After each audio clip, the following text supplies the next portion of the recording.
Hello, everyone. Welcome back to another live stream. Thank you so much for tuning in for another show. Welcome to all of our members, subscribers, and viewers from all across the world. And thank you again for tuning in. Tonight, we have a long live stream. I have a lot of things to talk to you about. We're going to start off with Lebanon, then move on to Gaza.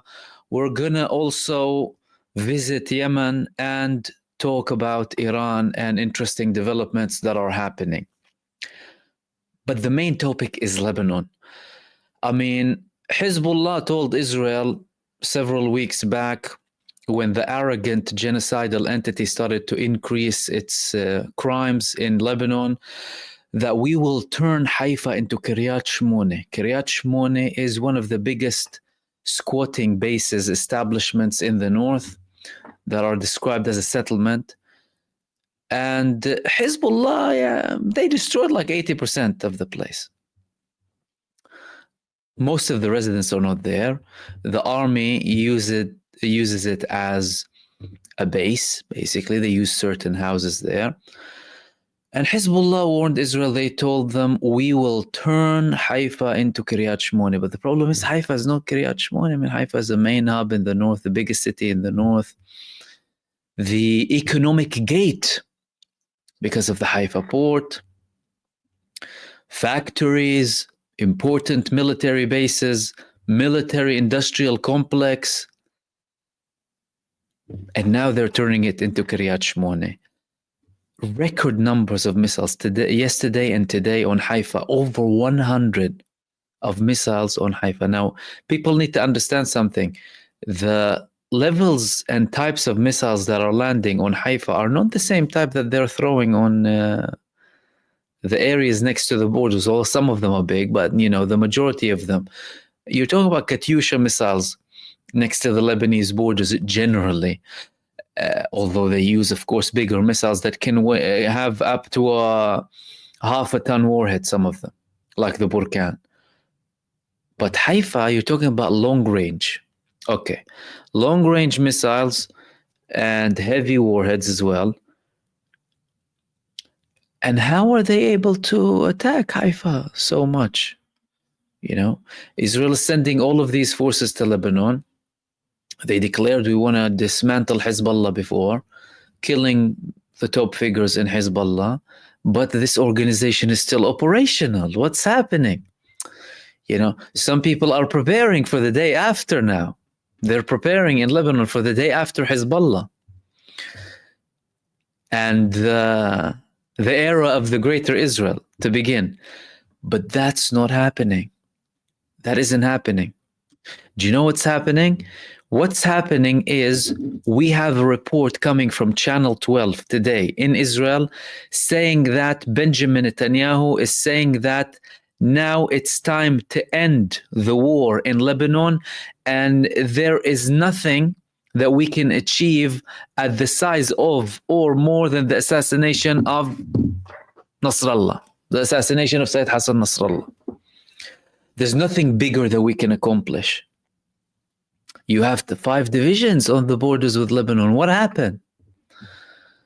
You sent 5 divisions there, tens of thousands, over 60,000 Israeli genocide soldiers there.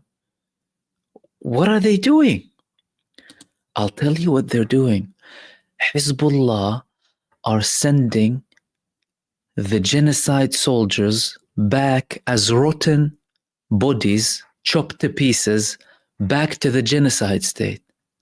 And they are showering half of Israel with missiles. That's what's happening. And Netanyahu and his government, they don't know where the missiles are coming from. And they don't know how to face Hezbollah. They're hardly moving in a few inches in Lebanon to take a couple of selfies, going back in body bags. That's what's happening. But we had this statement coming from Benjamin Netanyahu, and we also had the report. Biden's envoy to the Middle East, there is a chance to close an agreement in Lebanon within days. Optimistic talks, again, from Mr. Amos Hochstein, saying that according to him, the Zion-Nazi liar, an agreement could be concluded in the coming days, in his estimation.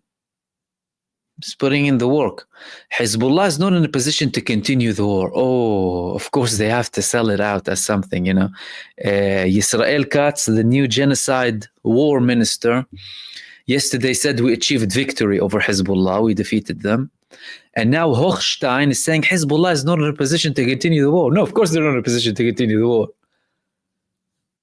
They're just in a position to send hundreds of missiles on Haifa and Tel Aviv every day, but not to continue the war. Again, you know, when you talk about these people, you need a new dictionary. They live in a pseudo-reality. It's like they're living on another planet.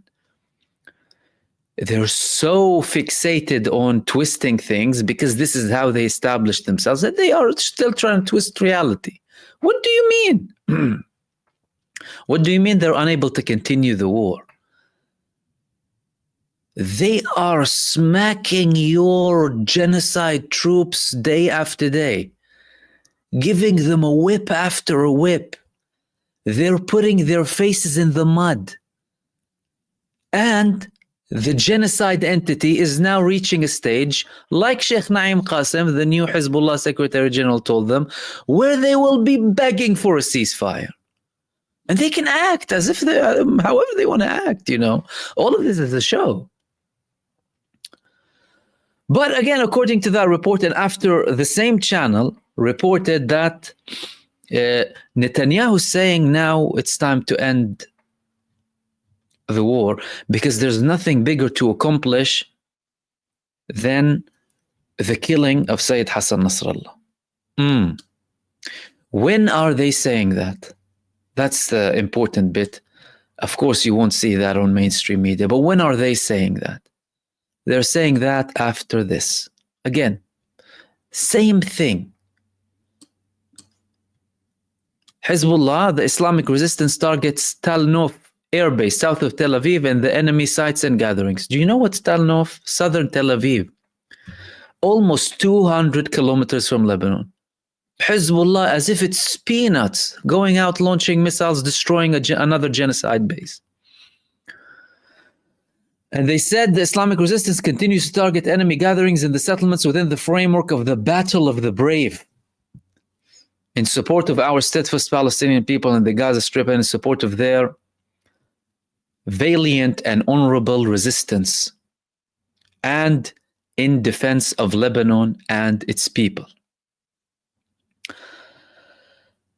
Dishon settlement, Kfar Yuval settlement, Neve Ziv with a rocket salvo, Za'arit, again, Khirbet el Manara, rocket salvos, Al Abbad, qualitative rocket salvo, Al Manara, again, bombarded the Shraga base, the northern part of occupied Acre, Tel Nof, south of Tel Aviv, many missiles, and the Eliakim base, just south of Haifa, in the most intense day on Haifa. And it's not like, you know, they're not backing their attacks. Firstly, look at some of these parts of these videos here. That's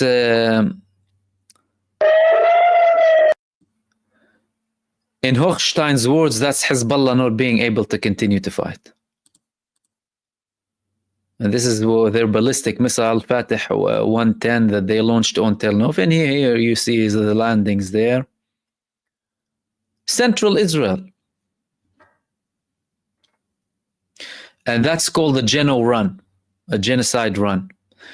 You have, in the GENOSTATE, they're running from the beach to the bunkers after Hezbollah launched the missiles. It appears to be that Hezbollah's missiles are increasing the overall cardiovascular health of the Israelis. They're running more. They're running more and they're losing their breath. It's good for your health, Duran. So, again, you know, publishing these videos here, look at that. That's Hezbollah not being able to continue to fight. Okay. I mean, if that's Hezbollah not being able to continue to fight, then what is Hezbollah capable of fighting? If that's Hezbollah being incompetent, then I'd be interested. This is the south of Haifa attack here too. Look at that. Direct landings, and Israel is now admitting that some people are actually dying because of the صاروخية. قصف مجاهدو المقاومة مستوطنات كفار بلوم وكفار يوفال again missile easy between in the mountains and in the valleys, targeting the child murderers day after day. And not just missiles, UAVs, drones. تصدوا لمسيرة ثانية من نوع هرمز 450. And this is the Hermes 450 being taken down by Hizbullah as well, الأجواء اللبنانية. forcing them to go to retreat from the Lebanese borders. And again, not just one, several videos, we'll share some of them with you.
זה לא נורמלי, זה שריפה, אני לא יודע מה זה, שריפה, זה נקודה.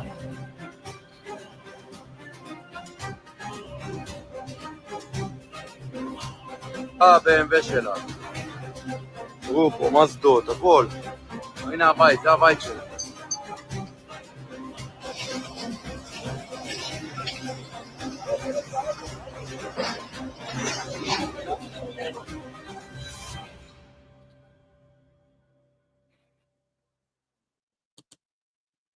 That's Hezbollah not being able to fight, according to Hochstein. Again, we wonder how things would look like if they are able to fight. And they're also, of course, targeting the genocide forces next to the Lebanese borders too. Here they had some of their diggers, and Hezbollah sent a drone with a camera targeting some of their diggers there that destroy some of the nearby infrastructure in the villages that they invade in Lebanon.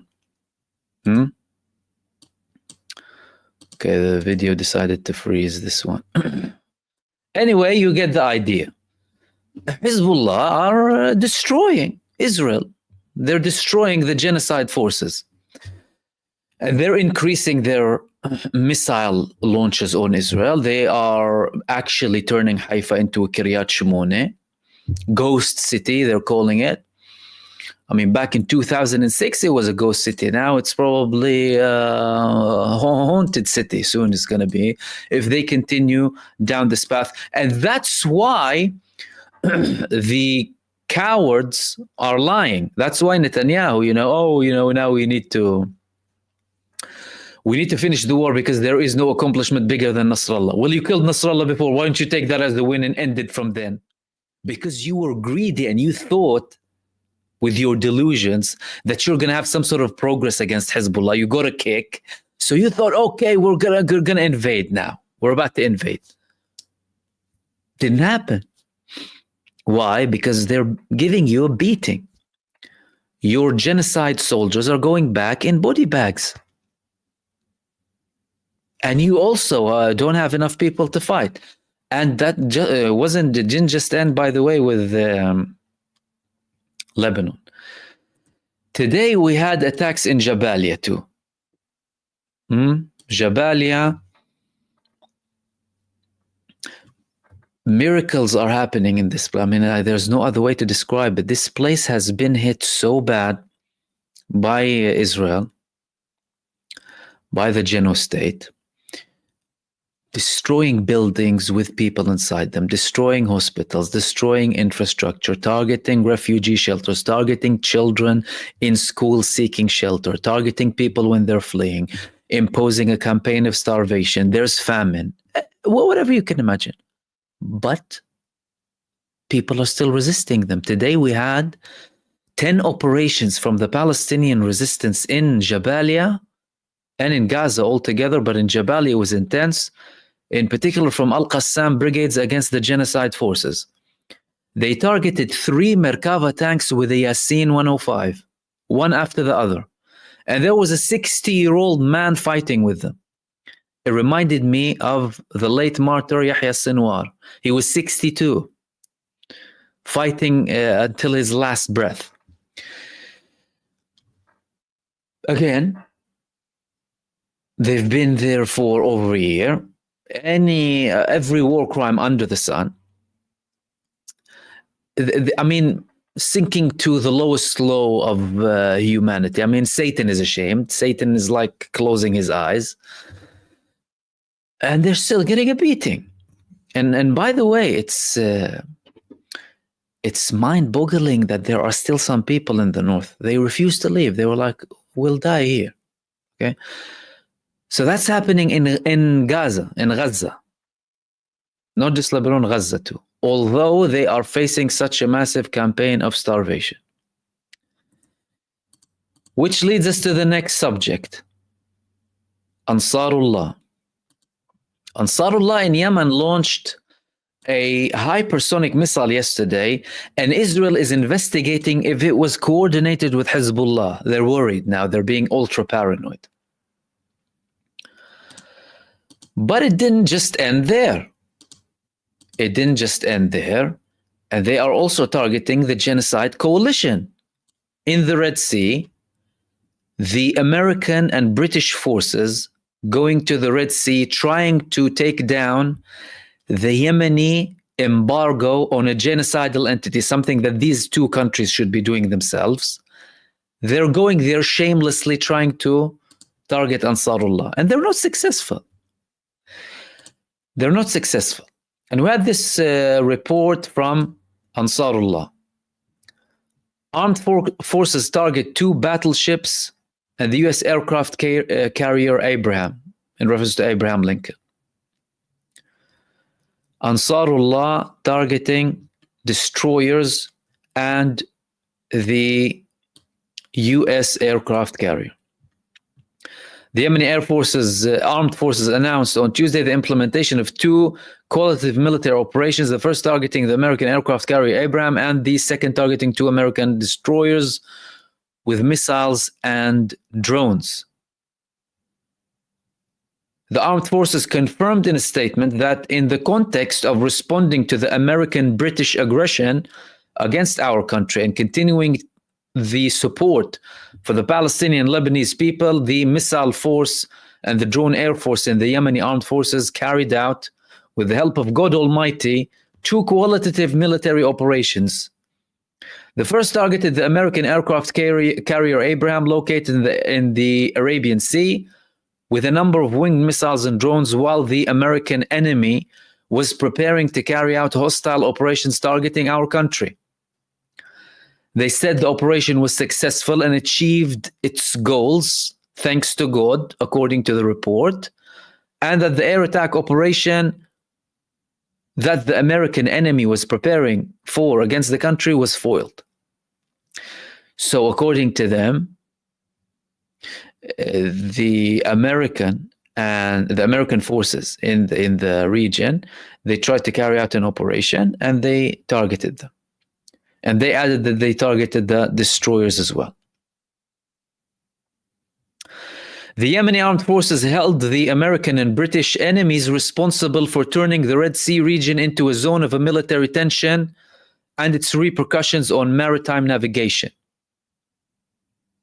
The armed forces added that the launching aggression against Yemen within the American-British defense of the Israeli enemy by American warships will only push the Yemeni forces to further use their legitimate right to defend, confront, and strike all hostile threats in the Red Sea and Arabian Seas and any other region that the Yemeni weapons can reach. The armed forces reiterated that their operations will not stop unless the aggression on Gaza stops and the aggression on Lebanon stops. And they added as well, the siege is lifted on Gaza.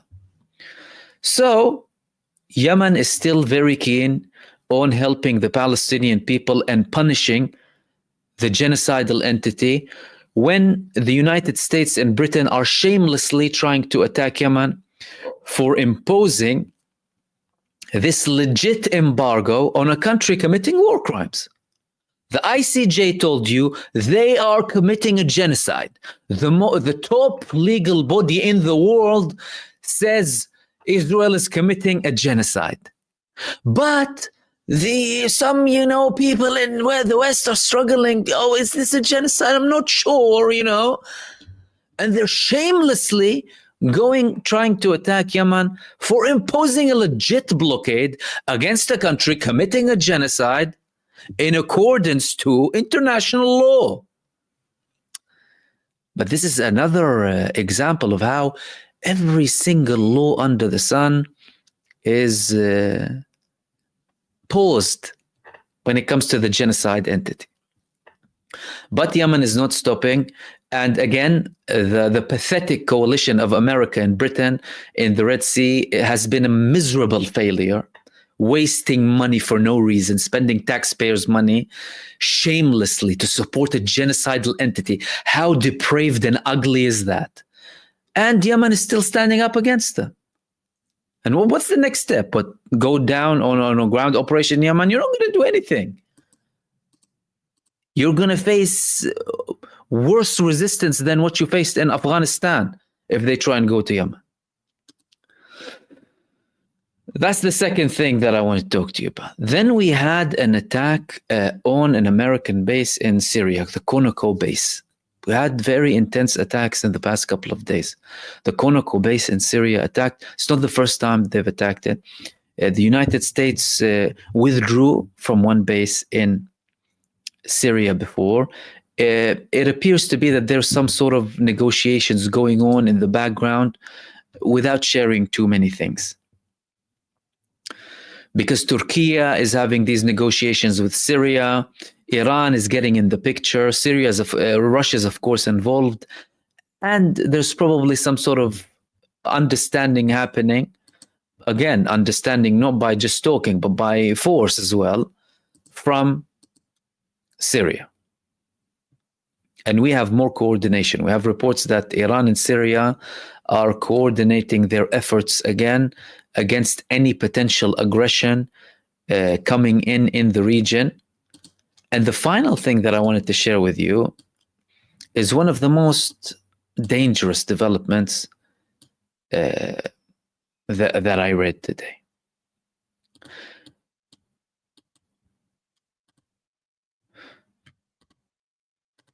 Encounter with the US is inevitable, says the Iranian president. The Iranian president was usually having, a moderate tone to an extent, and we want peace, but the US is supporting Israel but now it's saying it's inevitable to have an encounter with the United States. Highlighting his administration's push to enhance relations with all countries in the world, Iranian President Masoud Pezeshkian said it is inevitable that Iran and the US will have encounters in regional and international spheres. In a meeting with a group of former Iranian ministers held in Tehran on Tuesday, Pezeshkian said his administration believes in affinity with friends and showing tolerance towards enemies. In order to address the domestic problems that develop the country, we need to, apart from the settlement of the internal affairs, organize the international relations, remove the tensions, and improve the conditions for interaction and communication with regional and world countries, he added. I believe that even in regard to the US, whether we like it or not, we will finally have to encounter that country in the regional and international arenas. So we'd better manage this fear by ourselves, the president added, reaffirming his administration's commitment to the Iranian establishment's major strategies and approaches.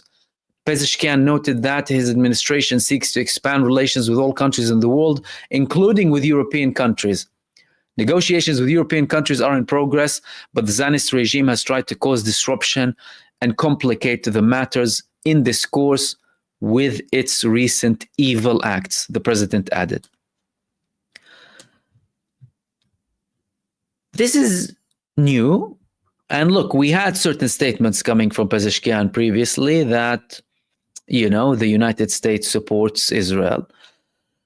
But after the United States allowed Israel to use the Iraqi airspace, look at the US, you know, they're occupying the world, basically.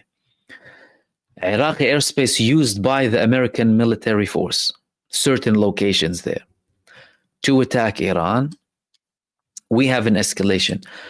But what does that mean? Does that mean we're looking for a direct confrontation? Judging by how much the United States supported Israel, we could be going there at some point. But the fact of the matter is the United States still hasn't fought on behalf of Israel.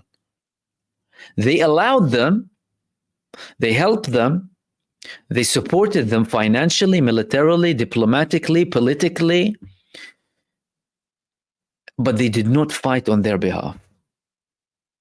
Because you're talking about a country, when you talk about Israel, you're talking about a country that is struggling to have people fight for it from within, because they're seeing the hypocrisy so blatant in front of their eyes. I have a prime minister using this war, this genocide, for his own political motives, for his own greed, when his son is not serving in the army, when he's a young and military age, reservist age, and can serve. So why should we go and die for this war without any aim to pointlessly just go and die as cannon fodder? Not that Israel, Israel has always used its population as cannon fodder. It's a military state. But they're seeing it. So is it going to work with the American? Is it going to work with, who is it going to work with? When you're having so much resistance coming from within certain military establishments and many veterans speaking up, primarily in the United States, by the way. Like with the case we had of Aaron Bushnell, many people or several resigning, many veterans speaking up as well. Who are they going to go and fight for this death cult? Are they going to go and fight for Netanyahu? Are they going to fight for these depraved people? That is unless the United States eventually will, for one reason or another, decide to actually participate and go and rescue the GENOSTATE. But even that, there is nothing solid enough to support the notion that the United States is just preparing the army to go and fight. You know, we have an anti-war sentiment. I mean, Trump is talking about anti-war. Not sure how much he's going to implement any of it, but let's see. There is a notion in the United States that, you know, all of our bases across the world are just wasting money they could be spending here inside the US on our people. I mean, the hurricanes that happened recently in the US showed how Israel is favored by the administration more than the American people. $750 per person in comparison to $2,250 or something for one Israeli person by the American state. What is that? It's ridiculous. So it's going to be difficult. And we don't have the days of the coalition anymore. What coalition? They tried to have this genocide coalition in the Red Sea. It ended up with only the poor old US and Britain. sending some of their forces to the region. It was supposed to be a bigger coalition, including, I believe, Italy, Greece, and a couple of other countries too. But some of them restricted to sending like an officer to observe something. No one wants to go and fight for a genocidal entity. Apart from, of course, the patron, the United States, and, you know, the country that created the problem, Britain. You know, they started the Balfour Declaration. You know, we'll help them. We'll help them as much as possible. But again, it's failing and it's not working. It isn't working. And there are talks again. Netanyahu is saying, well, we have to end the war because this is the biggest accomplishment. So far, this is the most significant and clearest sign that we've heard, although again that was reported on him, so I haven't seen him directly say that, but Channel 12 reported him saying that. Gallant, when he resigned, said there is no military need for our presence, there is no security need for our presence in Gaza, and the presence of the Israeli soldiers in Gaza is a massive threat to them, and there are other political motives to them staying there, hinting that it's for the sake of the squatting establishment so that they can create properties over the bodies of the butchered children of Gaza for them to enjoy. But there are talks. Is it going to lead somewhere? The pressure that's coming from Hizbullah is very intense. That's one thing that I can say. And that's not something that Israel can tolerate for a very long time, and they don't have an answer. They don't have an answer. These big bombs that they land on civilian buildings or for certain targeted assassinations. But 99% of the time, it's on civilians, this massive show. But against proper infrastructure, things that are actually operational against them, they don't. Because otherwise, why don't they target them from the beginning? So, you can say we're in a junction. It could go both ways. From what we've seen, we're not going to have any solution anytime soon. From the developments and the level of intensity that's happening on the ground now, well, there are many reasons for Netanyahu to stop. And again, if he wants to stop, he can declare victory if he wants. He will say, I killed Nasrallah, I killed Sinwar, I killed Haniya, I killed the top figures, I killed that, I destroyed Gaza, I destroyed Lebanon, and. The fact of the matter is, the Palestinians will remain there, the Lebanese will remain there, the resistance will remain there, and they will continue. They will continue against Israel up until they completely eliminate the Zionist entity from its core. That's what's going to happen. So Benjamin Netanyahu can come and claim whatever he wants. He can say that we won, but really and truly, they haven't achieved any of their objectives. But if that brings the ceasefire, say that you won. No problem. And these were the main things that I wanted to share with you guys. Thank you so much for tuning in for another show. I'll take some of your questions as well. Easy, thank you so much. You said the brothers in Jabalia are something else. True warriors, absolutely. Stephen Burrows as well, and Francis, thank you. Amin is saying, Amin Dania, if Russia, China, or anyone outside the region intervened on behalf of the Palestinians, would that be so wrong? The Arabs who aren't acting have lost their right to criticize. Biggest losers in history. And also, Glenn Oxley, thank you. I mean, every country in the world has a right to take action, including military action, against Israel, because Israel is committing war crimes and a genocide, as confirmed by the biggest international court. They can do that whenever they want.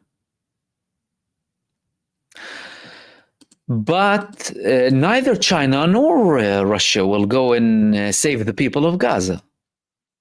What they would do is participate if things expand further. So you have the resistance movements fighting. Imagine movements fighting unofficially when so many countries are against them, not just the genocide state, and so many countries trying to betray them. Now, then you have Iran, of course. Iran already participated, and then you have China and Russia.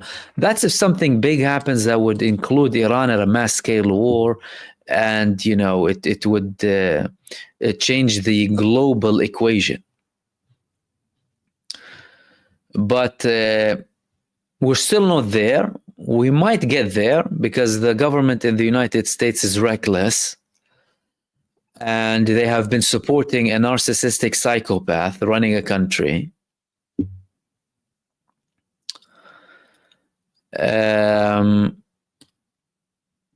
So yeah, it's not likely in the near future. It's not likely in the near future.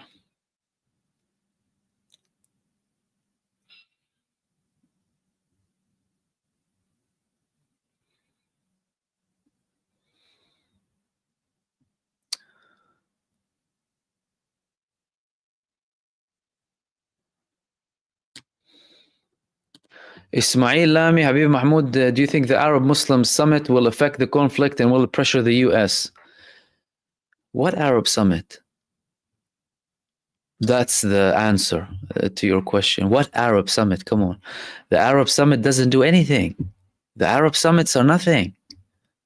The Arab summits are there for people to go and have dinners and fill their stomachs and go back home. It never did anything, any Arab summit. So the fact that you have a summit 1 year after a full-blown genocide is shameful.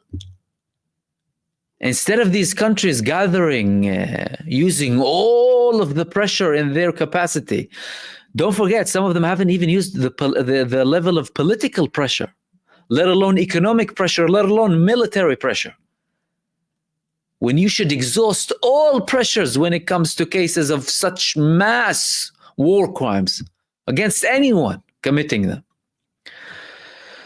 So the Arab summits are pointless. I mean, in many cases, the Arab representatives going there will get the authorization from Uncle Sam before they said anything. J Artist is saying, if Bibi fled Israel, I heard it on another channel, I don't know if it's true. Well, there is no confirmation that he fled Israel, but he is hiding in bunkers in Israel. Netanyahu doesn't move unless he's authorized by the head of his security team, by the way. That's something they started to implement several months back. He told the whole security team, Netanyahu shouldn't move unless I authorize it. And now Hizbullah are sending drones to his bedroom window.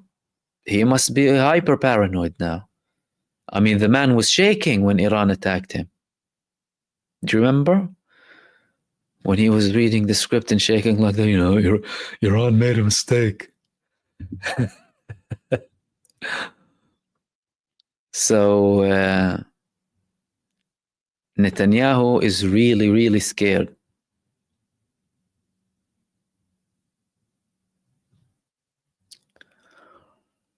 Turkish Truthers, Netanyahu gave a speech pleading to the Iranian people. He mentioned that Iran wasted $2.3 billion in their attack and achieved nothing. The irony, he must be desperate. Your thoughts? Oh no, 2.3 billion? I highly doubt so. Plus, let him talk about the hundreds of billions he's burning. Iran conducted a perfectly legal and highly successful military operation against a child murdering entity. And they also managed to successfully suppress and take down a very cowardice attack by a genocidal entity against them. And Netanyahu is very frustrated with those things. He's frustrated with the fact that Iran is such a strong country, such a brave country, a country that is the true champion of human rights in the region, the country that proved to be the only country in its official state, of course, apart from all of the other resistance fronts in Yemen and Iraq, Lebanon, and other locations, but I'm talking about as an official state that stood up and actually slapped this genocide entity in the face. I mean, it's not a slap even, it's massive blows. I mean, they shook the ground under the child murderers. So he's very frustrated with them. He'll try and do anything to harm Iran, but he wouldn't be able to. He would be gone. Him and his state would disappear from the face of the earth before they even are able to touch Iran. It's not going to happen. And now they're very worried about the response. Don't think that they are like fine now. No, there's a pending response, by the way. There's a pending smack coming. And he should be worried. He should be very worried.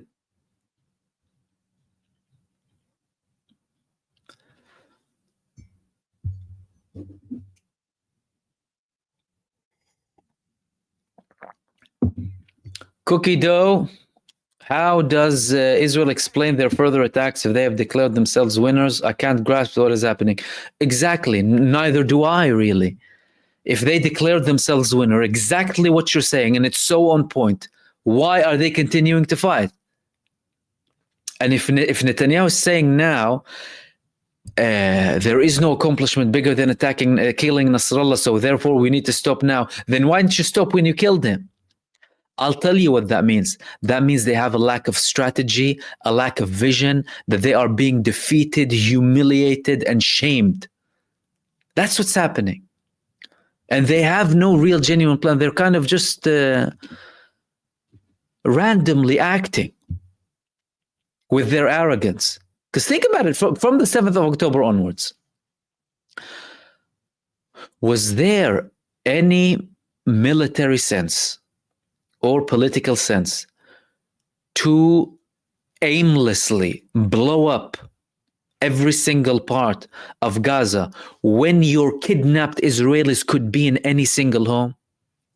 Was there any political or military sense to do that? No, there wasn't. But they continued. Now, what we're seeing are attempts to climb down the ladder. The question is if they will continue or not. New administration coming, could have plans. Fact that they are getting too much of a beating now. The internal pressure, the lack of reservists willing to serve, people fleeing the country. Haifa is becoming a ghost town now. Soon Tel Aviv, if they continue to. What else?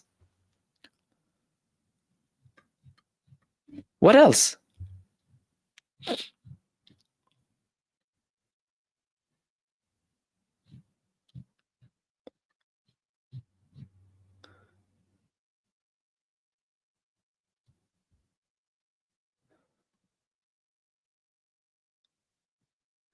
And Dr. X as well, thank you so much for your super. He said, whenever I find myself unable to go on, all I want to be hostile.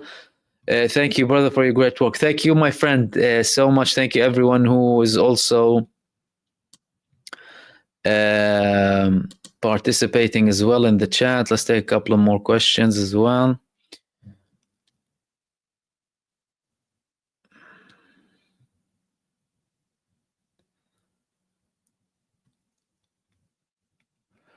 Diana Pillow, do you think that Ben Gvir will be on the chopping block soon? The Israeli Shabak declared that they saved his life 5 times in the recent period. So there were 5 assassination attempts against Itamar Ben Gvir. The majority of them were not made public. That shows you that, by the way, the majority of them were Israelis trying to kill him. And that's the biggest problem. That Netanyahu, many Israelis want him to be dead. And Ben Gvir, many Israelis want him to be dead. They attack him as well. So he could be targeted. He could be targeted. Indeed, many people in Israel and across the world hate him so much. I mean, these people outright call for more genocide and slaughter. And I mean, in history, it happened many times. You know, leaders with such a massive bloodlust, mercilessly, aimlessly going to just kill people for no reason, for fun. They get what they deserve in the end. A silent voice is saying, do you think if the GENOSTATE keeps getting a beating, they might use the nuke option if they do what would be the repercussions? They might. A tactical nuclear bomb, not within historical Palestine, is an option, but that can come with the first repercussion is ending them, wiping them off the face of the earth immediately. So if it's an attack on any of the resistance fronts, for example, the end of day attack will begin, and they will just once and for all wipe this genocide entity off the face of the earth. So they have a lot to think about. And it's not like Iran will be quiet, by the way, if something like that happens against Lebanon, for example. So it's not something that can just come like that. Do you know what I mean? Without repercussions. And also, Iran told them previously, if you use nukes, then, well, we will use the same level of force against you. And there were other talks about a potential of Iran obtaining nuclear weapons because they are at their disposal when they need them, either from Russia or from North Korea, because there is a coordination there, if that makes sense. So when it comes to a nuclear option, I think there are many calculations to be considered. There are many calculations internally and externally, because it's not just about Israel. It's not just about the person who is deciding to use the nuclear bomb, and it could end in a global catastrophe. If anyone uses the nuclear bomb, it's going to be a very big problem. It's not something easy.